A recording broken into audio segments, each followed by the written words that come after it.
ಆಂಧ್ರ ಶೈಲಿಯಲ್ಲಿ ಕೊತ್ತಂಬರಿ ಸೊಪ್ಪಿನ ಚಟ್ನಿ. ಇಲ್ಲಿ ನಾನು 2 ಟೊಮೊಟೊಗಳನ್ನು ಕತ್ತರಿಸಿ ಇಟ್ಕೊಂಡಿದ್ದೀನಿ.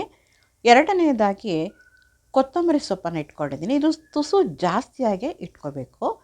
ಮತ್ತು ನಿಮಗೆ ಖಾರಕ್ಕೆ ತಕ್ಕನಂತೆ 3 ಅಥವಾ 4 ಹಸಿಮೆಣಸಿನಕಾಯಿನ ತೊಗೊಳ್ಬೇಕು.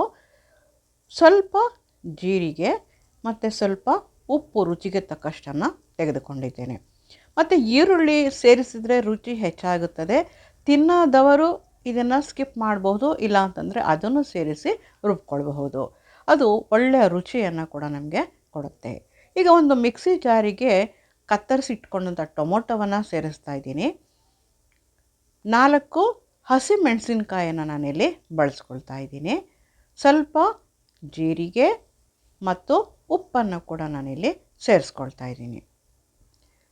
ಮತ್ತು ಸ್ವಲ್ಪ ಹೆಚ್ಚಾಗಿ ಕೊತ್ತಂಬರಿ ಸೊಪ್ಪನ್ನು ನಾನಿಲ್ಲಿ ಬಳಸ್ಕೊಳ್ತಾ ಇದ್ದೀನಿ. ಯಾಕೆ ಅಂತಂದರೆ ಇದು ಕೊತ್ತಂಬರಿ ಸೊಪ್ಪಿನ ಚಟ್ನಿ, ಅದಕ್ಕೋಸ್ಕರ. ಇದು ಆರೋಗ್ಯದ ದೃಷ್ಟಿಯಿಂದಲೂ ಕೂಡ ತುಂಬ ಒಳ್ಳೆಯದು. ಇದನ್ನು ಹದನಾಗಿ ನಾವು ಚಟ್ನಿ ಹದಕ್ಕೆ ರುಬ್ಕೊಳ್ಬೇಕಾಗುತ್ತೆ. ಈರುಳ್ಳಿ ಕೂಡ ನೀವು ಬೇಕಾದರೆ ಸೇರಿಸ್ಕೋಬೋದು, ಇಲ್ಲ ಅಂತಂದರೆ ಬಿಡ್ಬೋದು. ಸೇರಿಸಿಕೊಂಡ್ರೆ ನಮಗೆ ರುಚಿ ಇನ್ನೂ ಸ್ವಲ್ಪ ಹೆಚ್ಚಾಗುತ್ತೆ.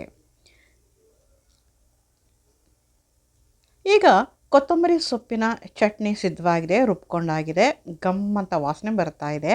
ಇದು ಅನ್ನಕ್ಕೆ ಬಹಳ ರುಚಿಯನ್ನು ಕೊಡುವಂತಹ ಒಂದು ಚಟ್ನಿ ಆಗಿದೆ. ಪಕ್ಕಾ ಆಂಧ್ರ ಶೈಲಿಯಲ್ಲಿ ಮಾಡಿರುವಂತಹ ಚಟ್ನಿ.